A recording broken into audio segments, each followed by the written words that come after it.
প্রত্যেক শ্রেণীর মানুষকেই আল্লাহ জান্নাতে দিতে চায়, কিন্তু মানুষের কর্মের কারণে, মানুষের কাজের কারণে, মানুষের আমলের কারণে সেই মানুষটা জাহান্নামের দিকে অগ্রসর হইতে থাকে। আল্লাহ তাআলা প্রত্যেকটি মানুষকেই জান্নাতে দিতে চায়। আল্লাহ তাআলা প্রত্যেকটি মানুষকেই মহাব্বত করে, প্রত্যেকটি মানুষকেই ভালোবাসে। সেই মানুষটা অমুসলিম হোক অথবা মুসলিম হোক, প্রত্যেকটি মানুষকেই তো আল্লাহই তৈরি করেছে, কথা ঠিক কিনা?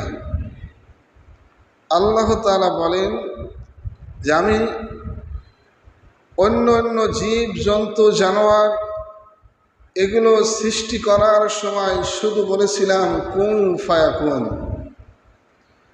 বলার সাথে সাথেই সেগুলো হয়ে গিয়েছে। অর্থাৎ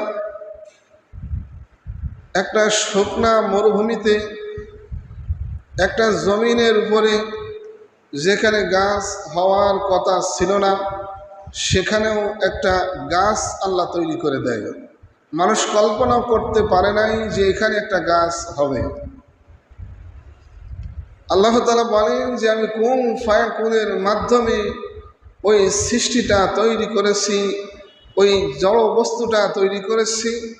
কেবলমাত্র শুধুমাত্র মানুষকে আমি আল্লাহ আমার কুদরতি হাতের দ্বারাই তৈরি করেছি। সুবহানাল্লাহ। তাহলে মানুষদেরকে আল্লাহ কত মহাব্বত করে, এই মানুষদেরকে আল্লাহ কত ভালোবাসে যে আল্লাহ বলে এই মানুষদেরকে জাহান্নামে দিতেও আমি আল্লাহর কষ্ট হবে। একজন মানুষ জাহান্নামের দিকে দৌড়াইতেছে, জাহান্নামের অর্ডার হয়েছে, আল্লাহ তাআলা তখন ওই ব্যক্তিকে ডাক দিয়ে বলে, অমুক বান্দা তুমি জাহান্নামের দিকে দৌড়াইতেছো, তুমি তো জানো সেখানে শাস্তি দেওয়া হবে, তুমি তো জানো সেখানে আযাব দেওয়া হবে, জানার পরেও বোঝার পরেও তুমি জাহান্নামের দিকে দৌড়াইতেছো, এর রহস্যটা কি? তখন ওই বান্দা আল্লাহকে বলে, আল্লাহ দুনিয়াতে থাকতে কত হুকুম, কত আহকাম, কত বিধান পালন করি নাই, এখন তুমি একটা জিনিসের অর্ডার করেছো, এখন যদি আমি না মানি তাহলে তো আমার আরো কঠিন শাস্তি হবে।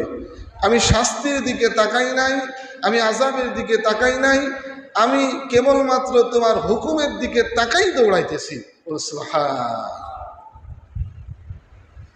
এই জন্য আল্লাহ তাআলা মানুষদেরকে বড় মহাব্বত করে, আল্লাহ তাআলা মানুষদেরকে বড় ভালোবাসা দিয়ে তৈরি করেছেন। এই মানুষরা যখন হারাম কাজের ভিতরে, অবৈধ কাজের ভিতরে লিপ্ত হয়ে যায়, তখন আল্লাহ অত্যন্ত অসন্তুষ্ট। আল্লাহ তখন অত্যন্ত বিরাজ হয়ে বলতে থাকে, বান্দা তোমাকে এত সুন্দর করে তৈরি করলাম, এত সুন্দর আকৃতি দিয়ে পৃথিবীতে তৈরি করলাম, পাঠাইলাম, তুমি আমার বিধান না পালন করে আজকে তুমি হারাম কাজের দিকে দৌড়াইতেছ। আমি ইমাম সাহেবের জন্য যেমন জোহরের 4 রাকাত ফরজ নামাজ ফরজ, আপনারা মুসল্লিদের জন্য তেমনি জোহরের 4 রাকাত ফরজ নামাজ ফরজ, কথা ঠিক কিনা? আমি ইমাম সাহেবের জন্য যেমন আসরের 4 রাকাত ফরজ নামাজ ফরজ, আপনাদের জন্য একই পরিমাণ ফরজ, কথা ঠিক কিনা? ঠিক বলতে কি ভয় পাচ্ছেন নাকি? আমি হুজুরের জন্য যেমন আল্লাহর বিধান পালন করা, যেমনই মুসল্লি আপনারা যারা আছেন তাদের জন্য একই পরিমাণই ফরজ। যদি কেউ মনে করে যে হুজুরের জন্য মাগরিবের 3 রাকাত ফরজ নামাজ ফরজ, আমার জন্য 1 রাকাত আদায় করলেই হবে, এটা কি কোনোদিন হবে? এটা কোনোদিনও সম্ভব না। কিয়ামতের আগ পর্যন্ত যদি সাধনা করে, যদি ভাবে, তাহলে হবে না। সুতরাং আমি হুজুরের জন্য যেমন আল্লাহর বিধানটা, আপনি মুসল্লির জন্য তেমনই বিধান।